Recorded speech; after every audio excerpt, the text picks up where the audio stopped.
இல்லை, எனக்கு first of all இந்த டீம் செலெக்ஷனே எனக்கு புரியாத புதிராக இருக்குது. ஒரு ஸ்பின்னர்ஸுக்கு உங்களுக்கு இவ்வளோ ஓவராலாக நீங்கள் யூஸ் பண்ண போகிறீங்கன்னு ஒரு திட்டம் இருந்தால் ஏன் குல்தீப் யாதவ் எதுக்கு ட்ரிங்க்ஸை தூக்கிட்டு போகிறாரு?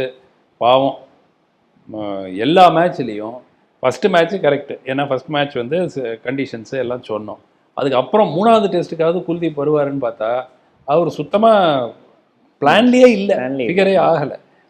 இப்போ என்ன ஆயிடுச்சுன்னா, கொஞ்சம் பேட் பண்ணுவாங்க, கொஞ்சம் போல் பண்ணுவாங்க அப்படிங்கிற மாதிரி நபர்களை வச்சு Nitish Kumar Reddy, Washington Sundar போன்றவர்கள்லாம் they are code and code all-rounders.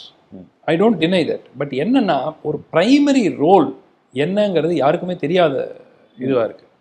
Main issue ரெண்டாவது டாப் ஆர்டர் பேட்டிங்.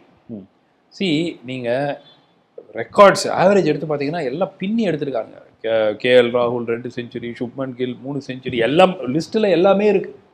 பட் நீங்கள் டீம் பர்ஃபார்மன்ஸ்னு பார்த்தீங்கன்னா, டீம் பர்ஃபார்மன்ஸ் இந்த மேட்சும் கிட்டத்தட்ட கான். அது ஏதாவது மழை கிழ பெஞ்சு சேவானா ஆகலாம், but otherwise we are going to lose the series. அப்புறம் அது அன்ஷுல் காம்போஜை கூட்டு வந்தாங்க. அவர் எதுக்கு கொண்டு வந்தாங்க திடீர்னு? 130 தான் சார் போடுறாரு. இல்லை, அது செகண்டுங்க. எனக்கு first of all why was he the replacement, அதுவும் எனக்கு புரியாத விஷயமா இருக்கு. So plus clearly Shreyas Iyer should have been in the team. அதில் வந்து எனக்கு முதல் நாள்லேருந்து எனக்கு நான் சொல்கிறேன், ஏன்னா சொல்லிட்டு இருக்கீங்க முதல் ஆரம்பத்துலேருந்து. ஏன்னா he is one of the finest batsman in India today. நீங்கள் வந்து அவர் ஒரு பொட்டியில் போட்டு அவர் ஓடிஐ பேட்ஸ்மேன், அவர் T20 பேட்ஸ்மேன் ஆக்குறதுல உங்களுக்கு வேற ஆளுங்க இதை விட சூப்பராக ஆடுற ஆளுங்க டெஸ்ட் கிரிக்கெட்ல எங்களுக்கு இருக்காங்க. அப்போ அவர் ஓடிஐயும் T20 மட்டும் ஆடட்டோம்னா அது ஓகே. பட் ஆள் இல்லாத ஒரு பட்சத்தில் விராட் கோலி போயாச்சு, ரோஹித் சர்மா போயாச்சு.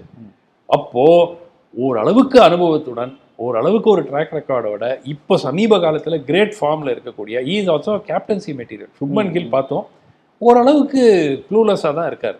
அந்த கேம் அப்படியே ட்ரிஃப்ட் ஆகுது. அதை மீறி ஏதாவது நடந்ததுன்னா நடக்கட்டும், அவ்வளோதான். பட் என்னை பொறுத்த வரைக்கும் அவர் வந்து ஒரு astute sharp captain. Of course 3 test 4 டெஸ்ட்டை சொல்கிறது கஷ்டம், பட் அப்படியே சூப்பர் இம்ப்ரெசிவாக இருக்காருன்னு சொல்ல மாட்டேன்.